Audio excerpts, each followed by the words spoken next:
Welcome to the River of Suck podcast, episode 11. You have to suck at something before you can be good at it. I am your host, Andy Reiner.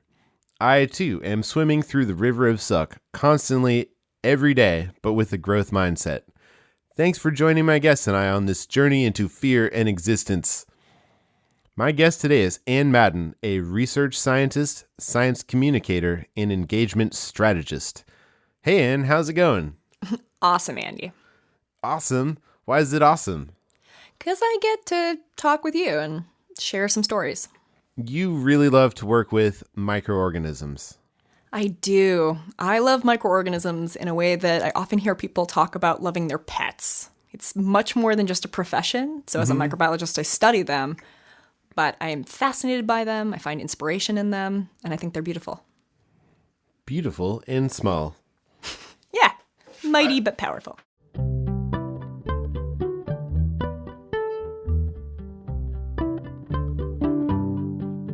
So for a while in life, I didn't know how to define myself because I have a lot of jobs and I take a lot of gigs. Right. And I realized that the best way to describe myself is mission-focused, which I highly recommend. If you don't have a mission statement, is to sit down and think about what your mission is. Yeah.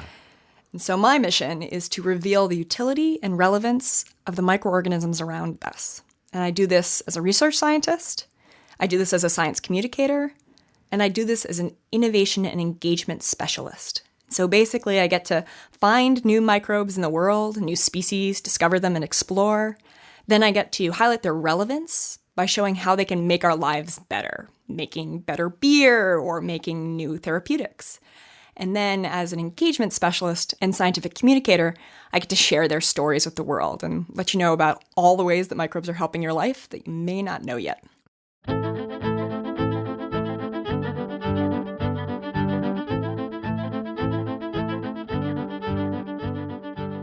So here at the River of Suck podcast, we have a concept called the You is You. Yeah. If you want to be a happy person, I think you need to find what it takes to make you feel like the youest you that you can be. So I'm wondering two things, which is what makes you feel the youest you and how did you get there? And how does it involve sheep? Yeah. The youest you is, I think, such a core concept. And if I could answer it, I feel like then I would be on the mountaintop and have a lot of things figured out. And so I think I'm still working on identifying in myself what makes me the meest me. The meest me is someone who's creatively solving problems, exploring the world, and finding joy in the mundane.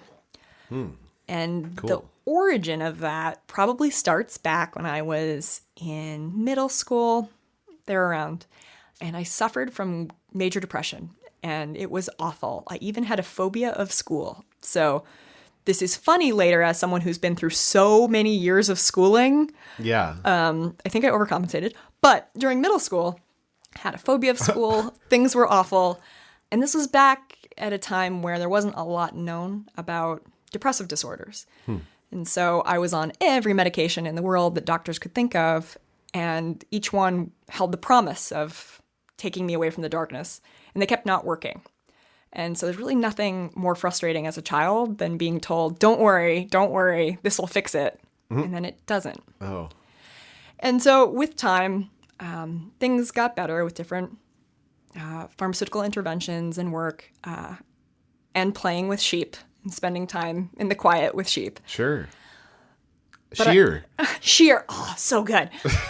But I also, during that time, came back to school and took a science course. And in one of these science courses, it was anatomy and physio. And we were dissecting a cat. And I love cats, so this is emotionally traumatizing. Charged. Yeah, charged is a better word. But I saw that, underneath our skin, there's muscles and bones. And bones don't move, and muscles just pull them close together. And with that simple principle comes all of the dynamic movement that is dance, that is our ability to play music and speak. And I loved that such a simple principle could predict all of these emergent things that seem so magical. And that's what science was. And so I think that's what Cool. brought me to that part of who I am. It's pretty cool that you were afraid of school and that it caused you stress, but yet you didn't quit when it was hard. You got a doctorate. Like, that's cool. Thank you. Yeah, in high school, my parents didn't ever think I would graduate.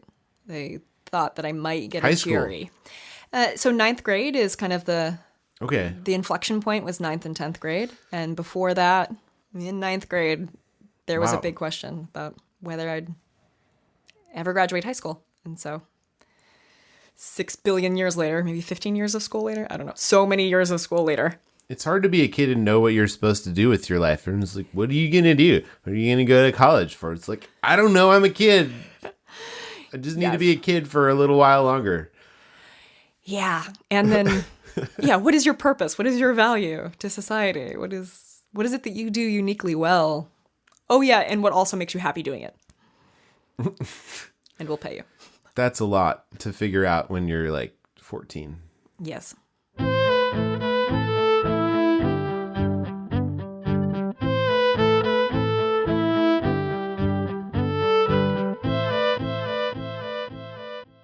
In your TED Talks, the thing that you do right off the bat is to make people aware of their uncomfortability around microbes and the way that we think about it.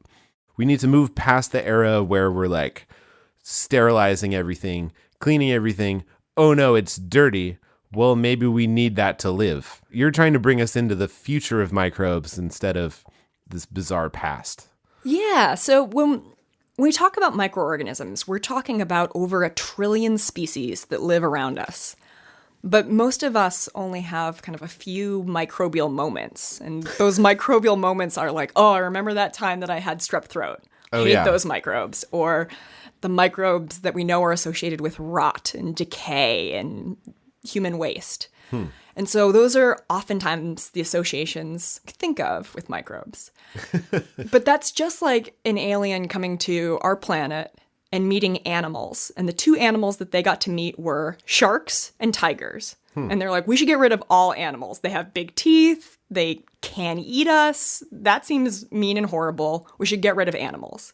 Whoa. And Yeah. you're like, wait, let me show you kitten videos. The world is so much better if you just learn about more animal species. Yeah. And like, here's a burger. Like, life gets better the more animals you get to know. When I gave my TED Talk, it seemed like a lot of the audience was afraid of microorganisms or revolted by microorganisms. Yeah.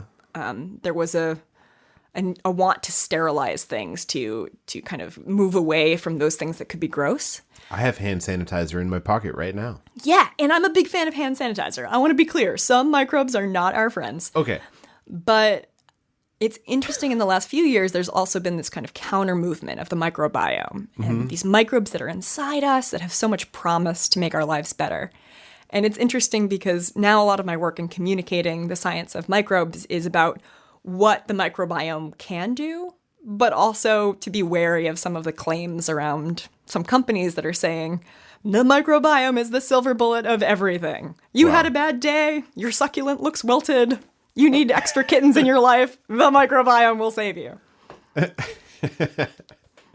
Well, I hear that it does. I'm taking probiotics and I love kombucha. You know, those are according to some research, some people did. Not that I could cite my sources, which seems to be important in actual science. I'm Slow told clap over here. that your stomach microbiome does have an impact on your happiness. But I've noticed it has also an impact on my digestion. So that's one of the things I can observe in myself.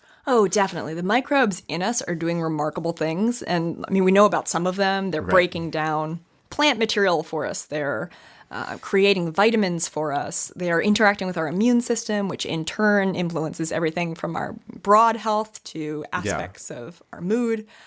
There's just a lot more yet to figure out than there is known. Sure. Why they're inspirational for me is that they do a really good job of taking the crap that is around them and turning it into high value items. Did you just call microbes optimistic? Yes, I did. I consider them to be motivational, really. They are my gurus. That's awesome.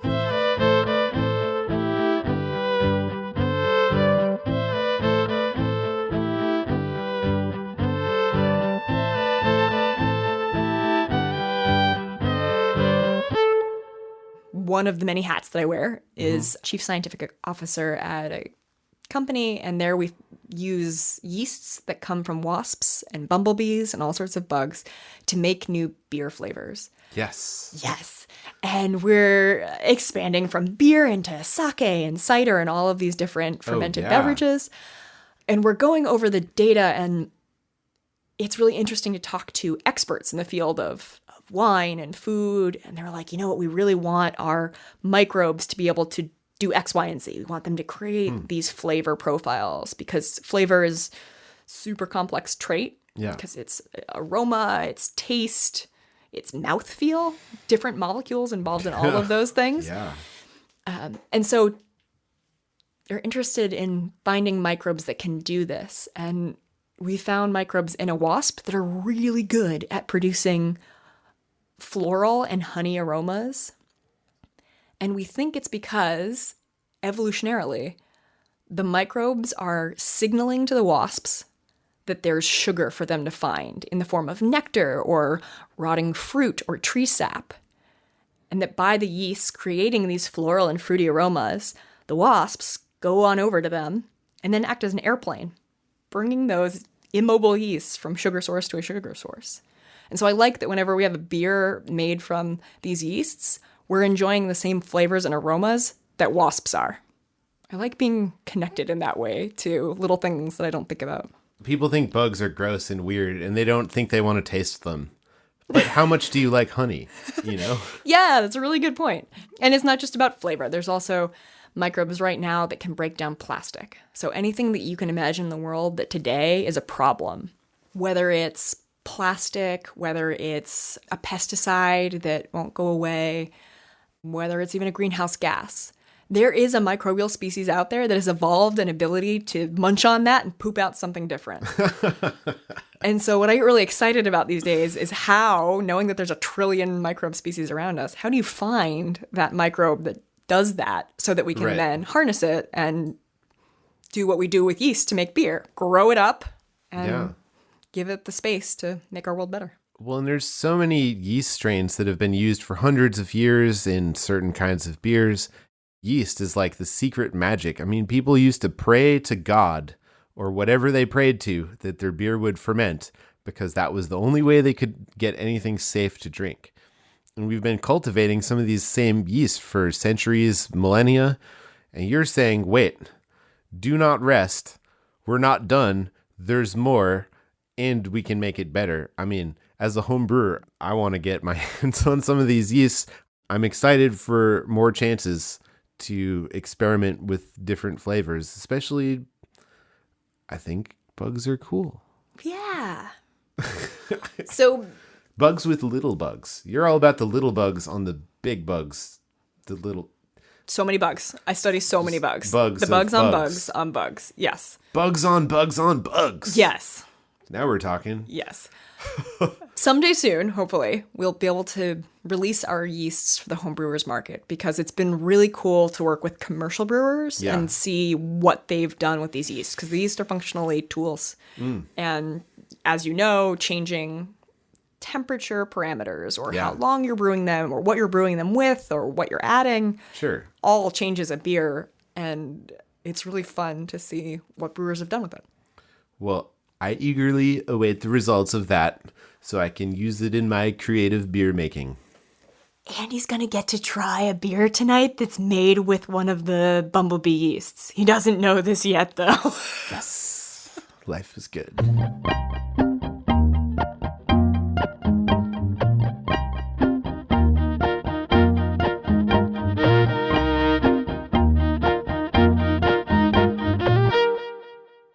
Let's get into the river of suck, eh? Yeah. Let's dive in. Do you skinny dip through the river of suck, or do you wear lots of equipment? Is anybody watching? Does it matter? Well, the river of suck is an imaginary river in your mind. So if it helps you to be naked, heck yeah, skinny dipping. Skinny dipping through the river of suck with Ann Madden. Yeah. So you're standing on one edge, and behind you is your comfort cave, and you're standing on your comfort shore, and you're looking across the river to the other side where you see future versions of yourself who can do the things that you wish you could do now. Yeah. And you're all jealous of the future versions of yourself. You're like, oh, look at them. Gosh, I wish I could do that. And the problem is, you're you now today.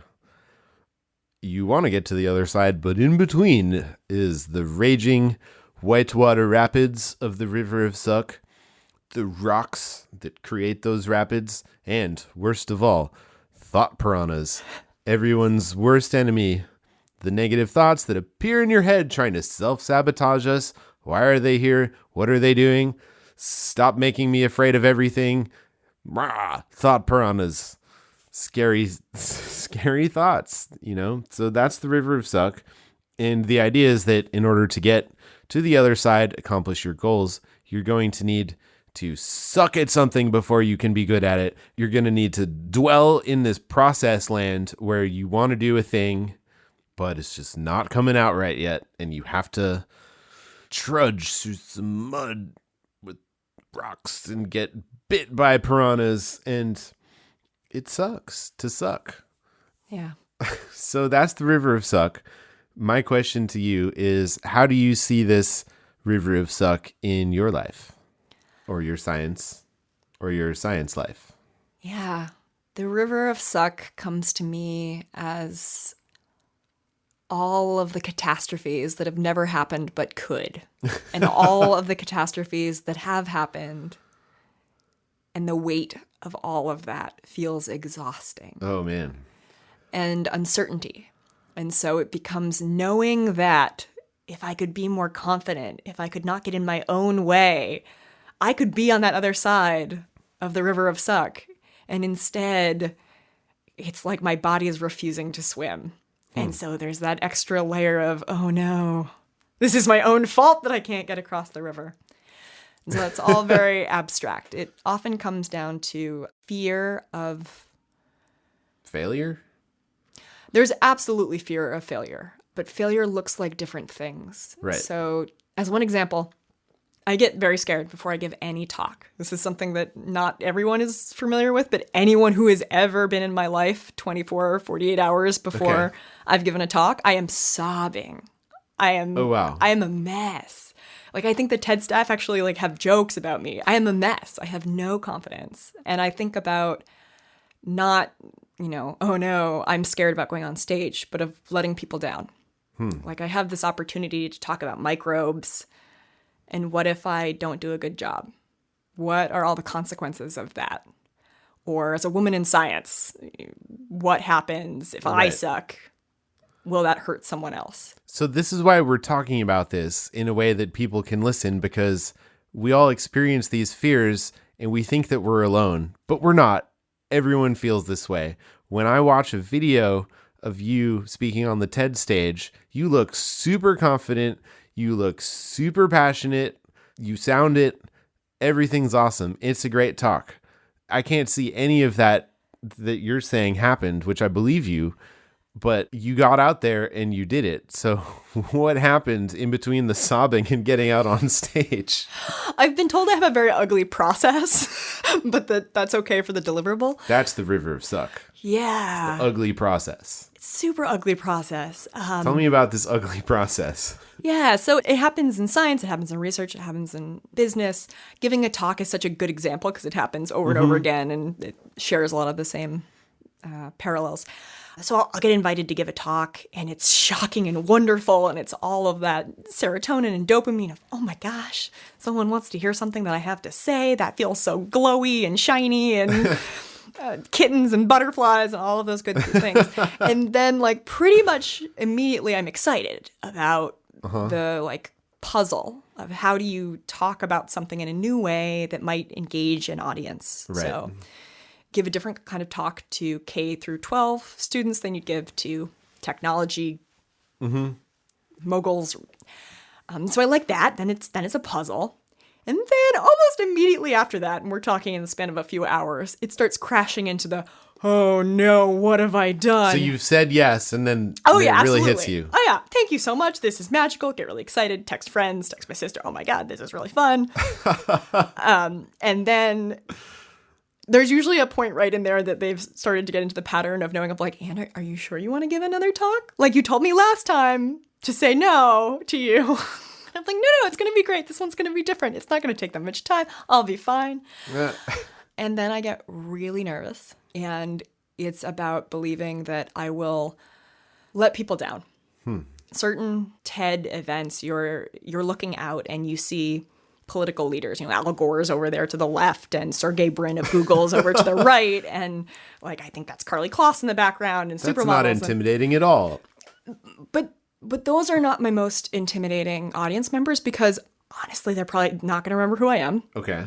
Not really care and not going to influence my world much. But I will almost never give a practice talk in front of people who know me. Because I care about my friends and my family and what they think of the work that I do. Were you also worried about your own expectations of yourself, letting yourself down, not just other people? Or even like hearing your voice? So I don't re-listen to a lot of my talks. I get very much in my head and like, oh, I'm making a weird face. Like, go back to my TED Talk. I make like a frog face at one point. Don't know when I developed that. Yeah, you start to overthink things and just do a lot of negative critiques. And so I try and move on once I've done something. Fair enough. But Al Gore, no problem. I mean, then it just becomes a funny story. Like Al Gore is a stranger, right? Like sure. It really doesn't matter. Stranger, Al Gore. Yeah, but like family and friends, or even people I was working with, so staff of TED, things like that. So is it easier to talk in front of people you don't know or scientists in your field compared to general public? So scientists are just one type of audience, and I think that any talk for me is more scary if I don't think that I have a handle on what the audience is expecting and what they value. And so sometimes that's been a mismatch. I've gone into academic spaces where scientists are expecting a specific type of talk, and it's usually like 45 minutes or an hour, and I hate giving really long talks because they're really boring, and I get bored by my own voice. And I've had those real misses, and I'm watching the audience. And so when they start to do the glare and the checking phones, you're like, oh no, like I failed at doing this. And that means that the information is not being conveyed. And that feels like such a missed opportunity because it takes so much energy to put together any kind of project.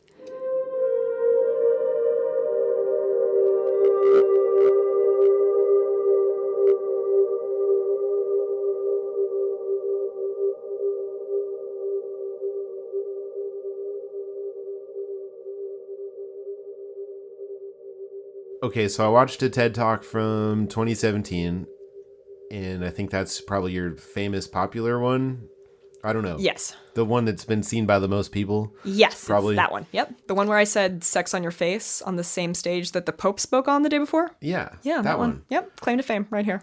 In 2019, you did, was it somewhere in India? No. Yes. Yes. In Mumbai. Mumbai. Okay. You looked a little bit more confident in that one. I guess I'm wondering if you feel like you've learned anything since you started giving these big talks that get recorded. If you make a frog face, it's on the internet forever. If you stutter, anything you do will not just be seen by the people in the room, but potentially analyzed and just seen by people, because the internet, nothing ever disappears. So don't ever do anything in your life that you'll ever regret, because it'll be up there forever. Holy cow, what a world. He's spawning piranhas right now. Right? I mean, I guess I'm just wondering, like, what you learned about this level of public speaking in between, or are you just getting better by doing it? I think that there's definitely an aspect where I get better at public speaking with the experience. Like so many things, the more you do it, the more it starts to feel like the flow, almost muscle memory. And trust. Like, oh my gosh, I didn't get up there and like poop on the stage the first time. I probably won't this time. Sure. I mean, I was terrified before that talk too. So it's one of those funny things that I think I understand it's part of my process. Mm-hmm. And that I've had a couple talks where I haven't been at all terrified. Like I'm really like calm and like, oh yeah, let's do this. This is gonna be great. And they don't have the same level of energy to them. And so I am learning that there's somewhere in between where I do need to put that focus and energy on it. It doesn't have to take so much of me that I am a mess. But it's a process of creation. It does Sure. take work. If you're sobbing backstage, I mean, there are people who would sob and then who wouldn't go on stage. That's the moment of self-destruction where they just, everything explodes, the emotions go awry. I can't do this. But you didn't do that. You didn't say, I can't do this. You acknowledged that it was hard and then you did it. Yeah. How did you do that? So my skill set is in finding the most incredible friends in the world. Like, Yeah. I do think that is my superlative skill. Okay.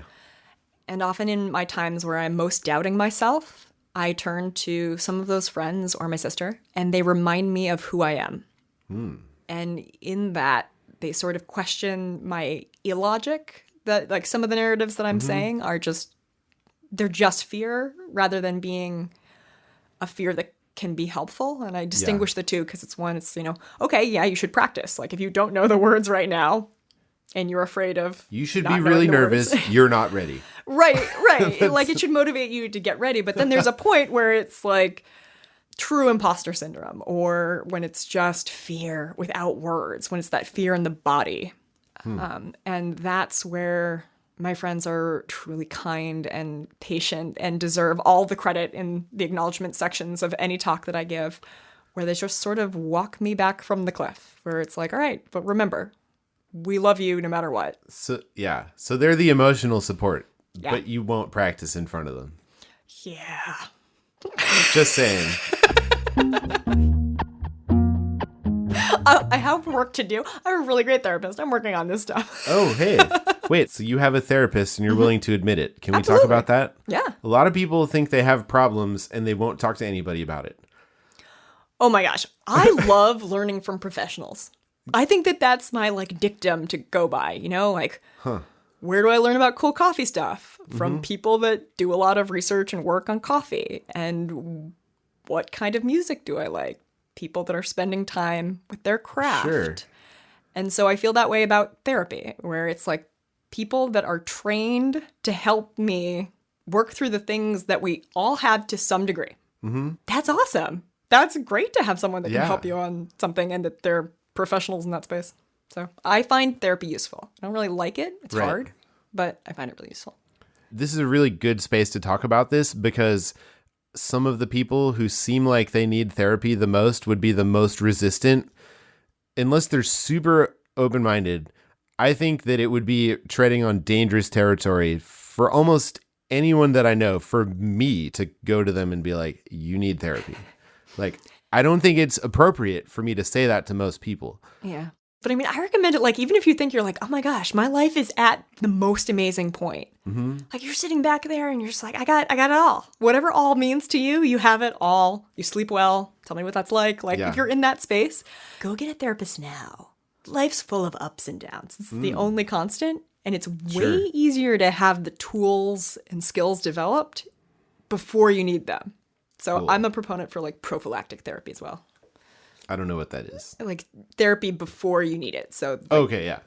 prophylactic antibiotics, like before you get hit with the pathogen that's going to make you super sick and have any kind of disease, you take some antibiotics. Nice. Yeah. It always comes back to microbes. Yeah, At it least in does. this house. 100%. Except cats are not microbes, and we still like them. They carry microbes with them. Ah, ha, ha. And unique ones. Ooh. Cat crobes. Yes.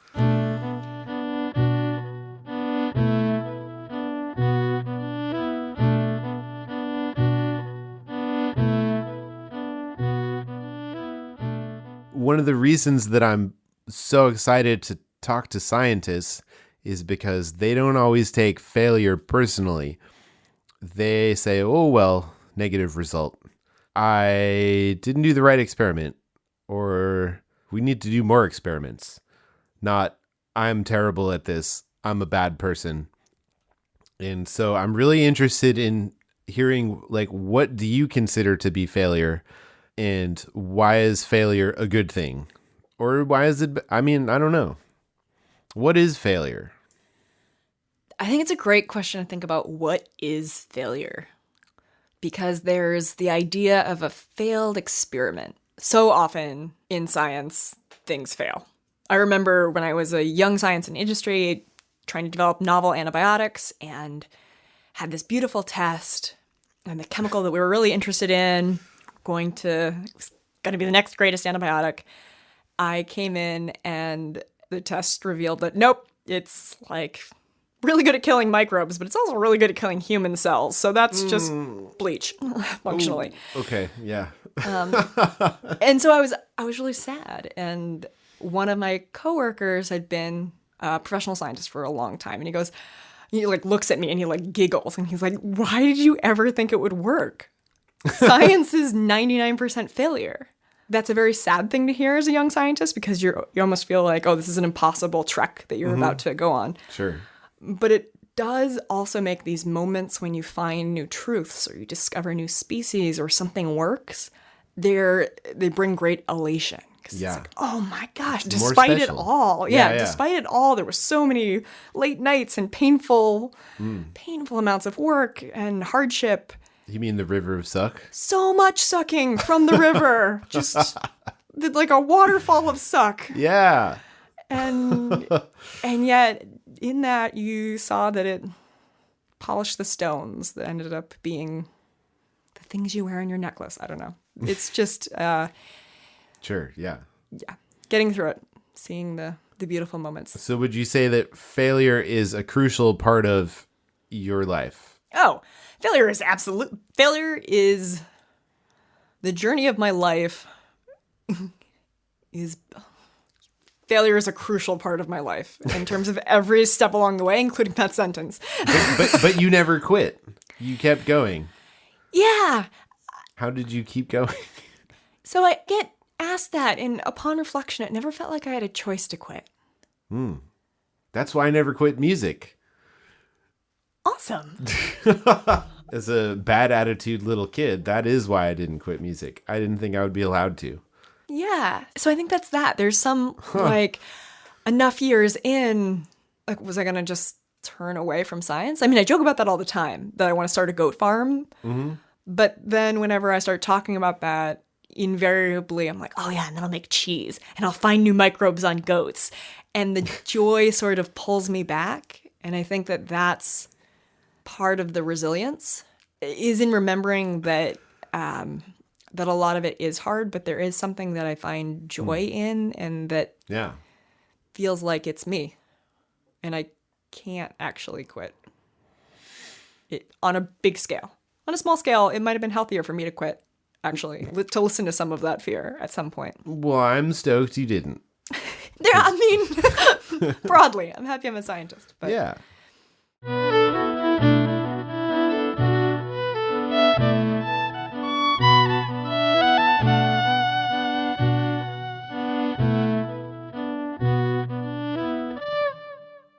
Do you find sometimes that you're working so hard on a problem that you're so zoomed in that the answer only comes when you're like running or taking a shower or like eating a sandwich or doing something else that's not specifically trying to accomplish the task that you're working on? I find that I'm my most creative, and that's usually when I find solutions, when I'm exposed to a lot of different types of information. So it's usually when I'm out in the world. Mm-hmm.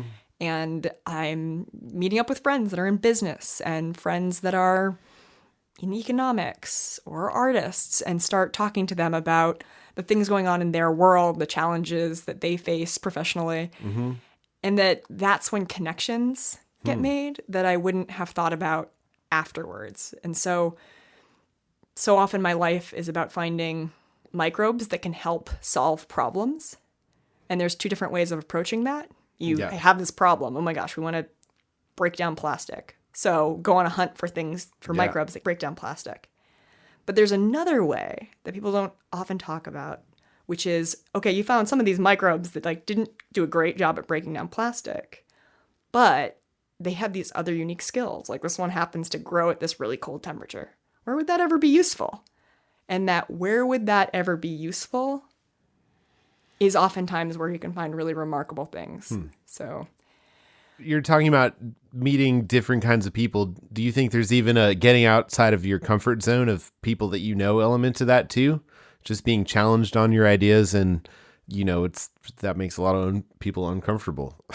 Oh, yeah. So I love meeting new people. That's a very weird thing about me and unusual, at least within my field. Okay. That's the notable trait that I have that's different from a lot of people. Not everyone, but from a lot of people.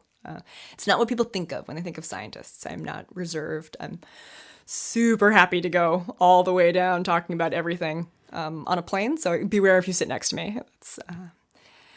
She'll be in row 22 in the aisle seat. Bring her earplugs.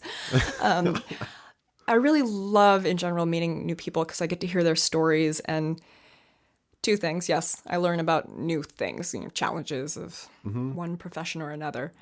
But there's another point where you talk to enough people and you find out that the wealthiest people in the world are also struggling with the same struggles that I feel like I've faced. Mm-hmm. And the people that are the most successful or the most beautiful or the most glamorous or seem like they walk into a room and you're just like, oh, what's that like? Like, that's the confidence of like wearing a white suit. And yet those people like you talk to and they're terrified of what's going to happen to their kids. Right. Or they're terrified of boredom. Or they're also terrified of financial crises, even though they're very far away from it. But there's being unified with humans over shared experiences, something I find really valuable. Maybe that's one connection even between musicians and scientists is I think correct me if I'm wrong, but we both interface sometimes with some of the people with the least money, but also some of the richest people in the world and some people in the middle. And I think what you're saying is just they're all people. Yeah. And that's important to remember. Yeah. Yeah.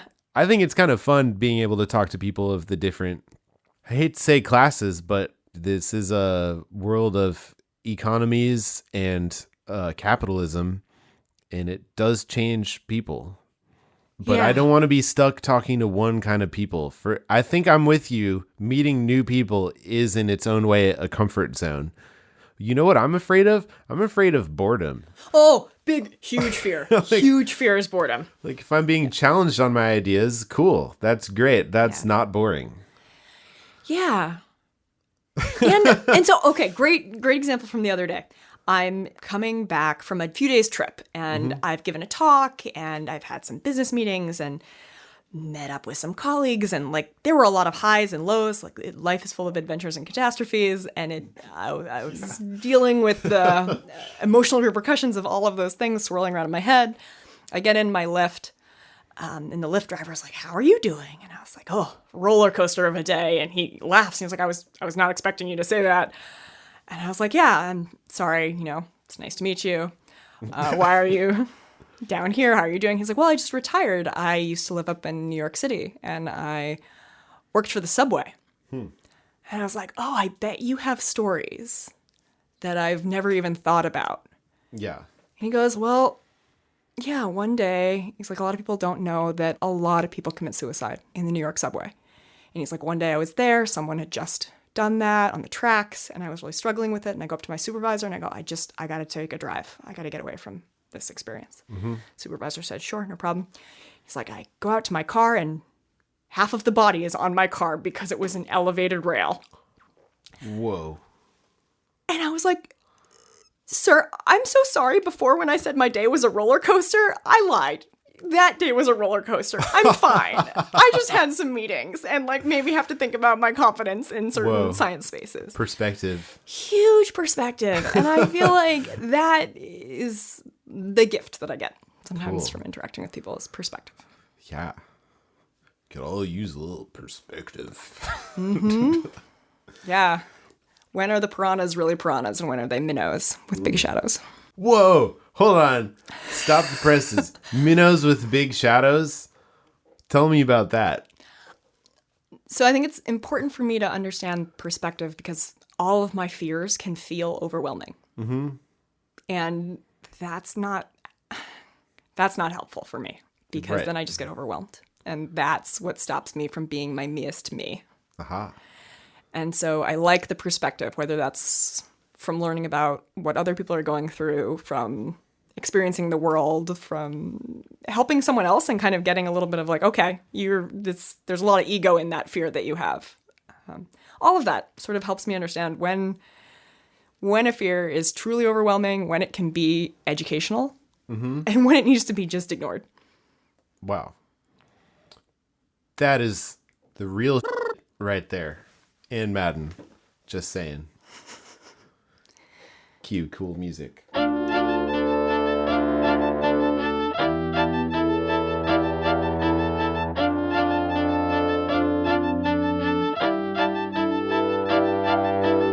How do you stay positive in the face of impossible seeming challenges?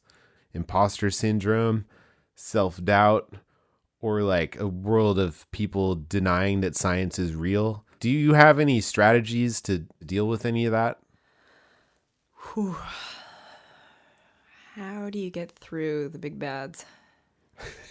So I think one is community.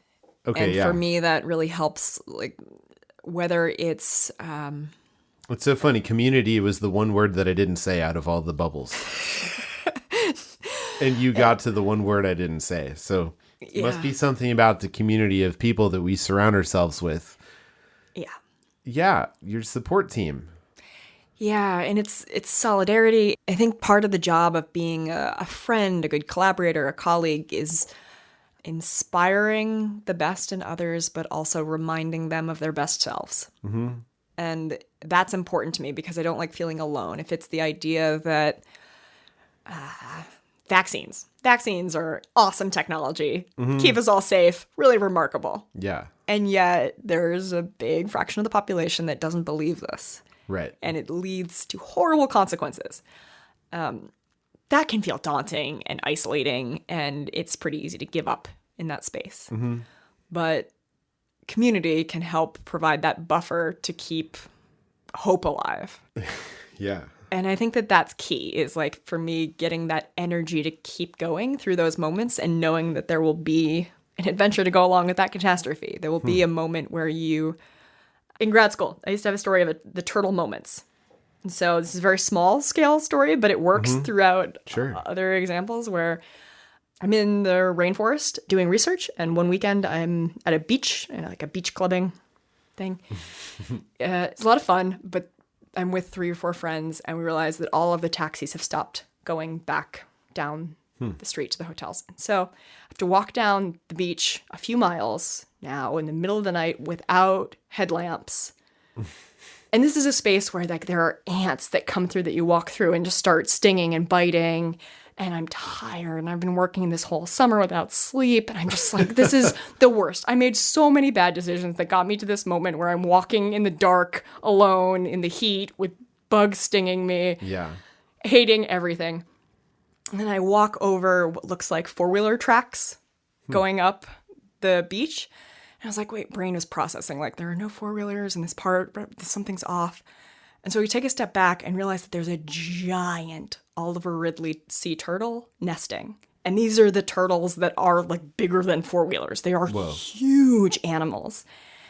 And in this perfect, beautiful moment, in the silence of a Costa Rican evening, I get to watch a giant turtle lay eggs. Whoa. And it was magical. And it's like, okay, this is a turtle moment. Like, when I feel at my worst, it's right before something cool happens, something beautiful. And I think that I have to remember those past experiences to get through some of the really rough ones that happen where, okay, this is daunting. I feel alone. This is horrible. Yeah. But it won't stay like this. What are your turtle moments, listeners? Send River of Suck podcast an email to andyreinerfiddle@gmail.com. I'd love to hear your turtle moments. We'll send them to Ann. Yes. Turtle moment. That could be a song. Like that story, and it's called Turtle Moment. I was on the beach, walking on home, when I saw a 4-wheeler track, but it wasn't a 4-wheeler track. I had a turtle moment, turtle moment, turtle moment, turtle moment. I was on the beach, walking on home when I saw a 4-wheeler track, but but it wasn't a four-wheeler track. I had a girdle moment, girdle moment, girdle moment, girdle moment, girdle moment, girdle moment, girdle moment, girdle moment.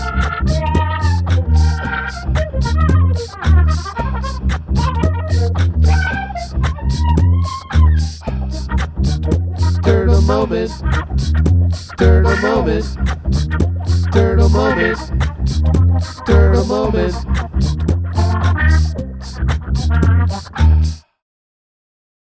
Umbrella, gender issues in science. What's going on over there? And are you doing okay? Oh, thank you for asking. Maybe it's better than it was.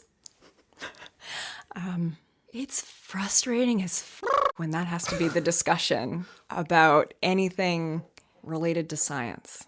Like, oh, and she's a woman scientist. Oh, yeah. Or being in a business meeting with my co-inventors and people keep assuming I'm the student. My wife is a doctor of cello, and she, quote, looks like she could be a student, and people underestimate her all the time. So I'm guessing you're getting that too. Yeah. Yeah, I think that there are a lot of assumptions that we make as people, and I dye my hair blonde and I show up in stilettos. And so it's not often assumed that I'm the one in the room with the most education around microbes. And when I do a lot of work communicating science, and I think that that's really important. But very often people will then assume that I'm, quote unquote, just the communicator. Sure. Rather than the person that's doing the work or the strategy work or building businesses. But you just want to be yourself. And part of being yourself is wearing what you want to wear because that makes you feel comfortable. And you're a scientist. Yep. So get used to what scientists look like, world. Yeah, it used to be my quiet act of rebellion. When I was in middle school, I started wearing heels, or even younger at that age. And people made fun of me. Like, oh, are you going to a business meeting? And then I'm in science, and people are like, I almost didn't get accepted into my PhD lab, actually, because I showed up in like suit pants and high heels. And they were like, there's going to be a lot of field work. You're going to have to go out and get dirty. But at some point, it's the winter and it's Massachusetts. And the people that are interviewing me bring me out to an apiary, a place where they keep bees in a shed. And they're like, oh, we can't bring you inside because it's iced over. And I said, oh, no worries. And then I proceed to chip away all the ice with my high heel. And they were like, okay, you're good. This will be fine. And so the clothes are what I feel most comfortable in. You can't look too good. And you can't look too bad. What are you supposed to do? Like, it's an impossible goal. That, it's like, there's like, how do you win that? Right? It hurts a lot when you start to believe that no matter how good you are, you still can't succeed. Because it's not about you. It's about the system. And it's that, death by 1,000 cuts. So it's one of those, like, it never really hurts whenever anyone says it just, oh my gosh, I thought you were in marketing. I never knew you were a scientist. But there's a message that you start internalizing of, I've been told, oh, it's impressive that you're a scientist given the way you look. And that's not the message that I want people to hear in the world, because that has a lot of meaning behind it that I don't want any other woman or young girl to internalize. Dang. Real talk. Real talk. So the discussions about the systemic problems that we face, whether it's gender discrimination in science, so many other things too, sucks in itself because it feels hopeless. Like, oh, how am I supposed to combat that? I have no ownership over that. And so what I do like is that I'm mindful now when I'm doing collaborations with other scientists, with artists, all sorts of people, to understand how to do it more ethically. And in that, we create statements of, okay, how do we make sure that we have voices represented from not just those voices that tend to get the podium? Yeah. And how can I be mindful about choosing partnerships that elevate people who don't have that space? And so that's been really fun, is to try and create a better future than the one that maybe I experienced. Sure. And knowing that I experienced a lot of privilege, and that also enabled me to get here, just to make sure that continue to make it a better system rather than just throw up my hands Sure. and say, this sucks, I hate it, feels unfair. It does sometimes suck to be a woman in science. And I can Okay, only yeah. imagine what it's like to be a person of color in science. Sure. And I can only imagine what it's like to be a woman who's a person of color in Yeah. science. But that there are ways to make this space better. Mm-hmm. And that is what helps me navigate that part of the river of suck. Okay. Is to make it better concretely and to not feel like I'm trapped in someone else's idea of what things should be like. Yeah.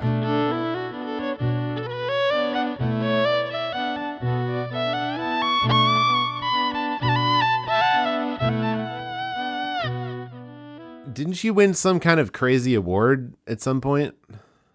Are you speaking of my Amazing Hair Award? Yeah, you won the Amazing Hair Award. I am the 2015 Luxurious Flowing Hair Club for Scientists Woman of the Year. My hair now exists in 2 museums, one in Europe and one in the US. What? I know, my claim to fame. How does that make you feel, like as a scientist, to be singled out for your hair?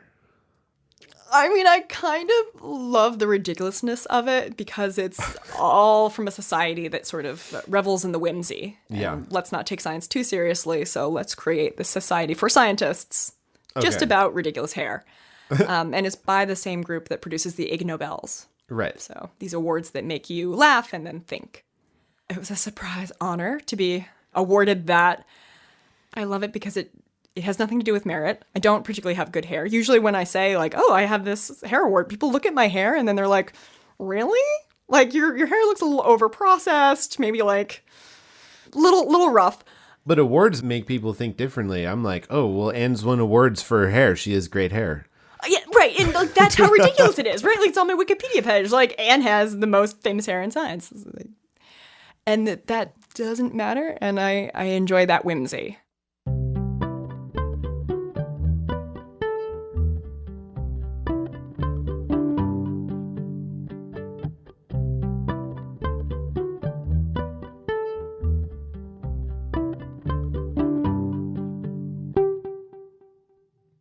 What parallels do you see between art and science? Oh, I love this question. So I have to say I'm not an artist. My mother is an artist, and my sister is trained in art, Yeah. though I'm not sure she would now identify as an artist. And growing up, I did not have science parents, so I did not have that as a model. My dad is a businessman. My mom was an artist and an incredible athlete.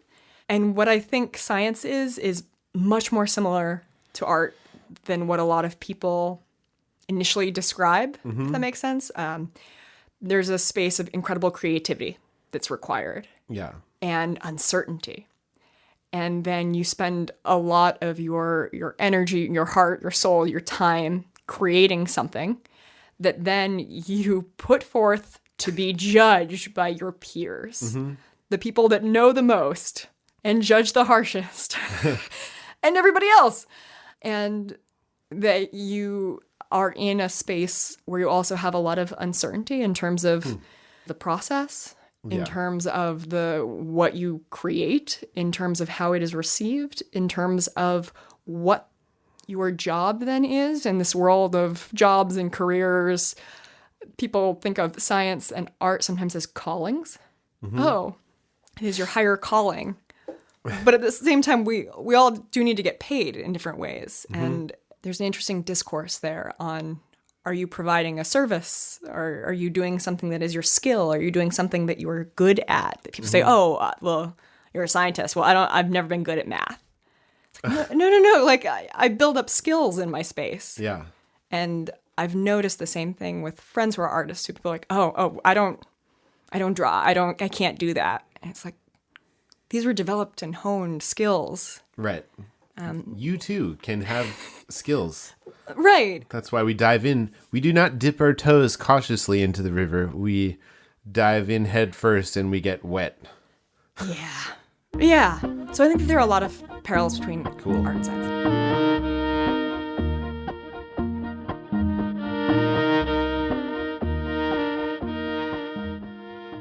tell us real quick, why should we follow you on Instagram? Are you like making cool pieces of art with mold or something? I definitely like delving into the cool world of microbes, whether it's through art exhibits or through the lichens and mold that you can find on a nature walk, or the microbes in new beers that I get to try. We can see them? They look cool? They do look cool, even unfiltered. Nice. How do we find you on Instagram? On Instagram and Twitter, I'm Anne, A-N-N-E, A, Madden. So A-N-N-E-A-M-A-D-D-E-N. Okay. Anne, A, Madden. Sweet. So that's like a middle initial. It is. And with an E, A in the middle, Madden. Like the footballer's shoe. And you've also got a website. AnneAmadden.com. No way. Look at that. What are we going to find on your website? On my website, you'll find some links to some of the research that I've done, as well as some of the collaborations that I've got going in either the brewing space, the art space, or in the education space. Cool. So if you want to learn more, AnneAmadden.com, AnneAmadden Instagram, AnneAmadden Twitter. You will see a tea light that is powered entirely by soil microbes and happily blinking away. By what microbes? Soil microbes. Swale? What is a Soil. swale? Soil microbes. Like, They are also like swale a microbes. Swale, like a kind of bird that you get on the... Okay.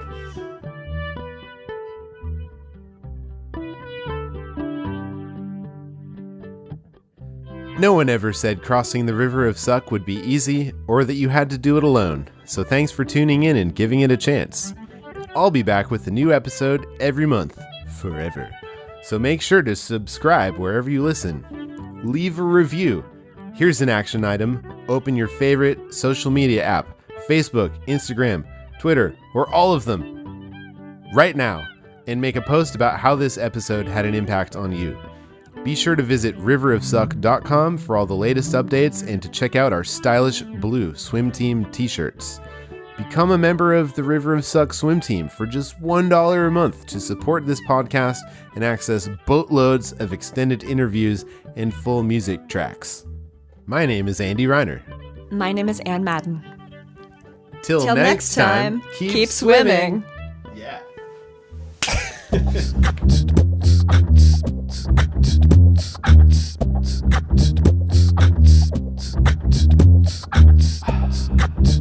Turtle moment. Turtle moment. Turtle moment. Turtle moment.